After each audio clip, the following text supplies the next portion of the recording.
Tuhan, aku benar-benar lelah. Lelah memikirkan banyak hal, lelah berusaha, lelah berharap, tetapi sering kecewa. Seringkali aku merasa apa yang aku lakukan masih kurang, Tuhan.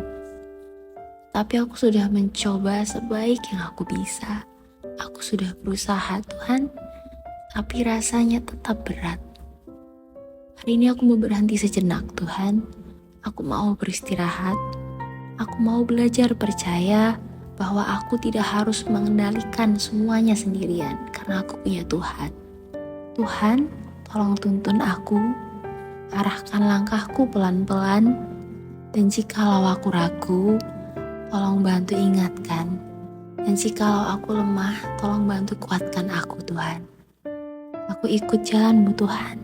Aku percaya. Amin.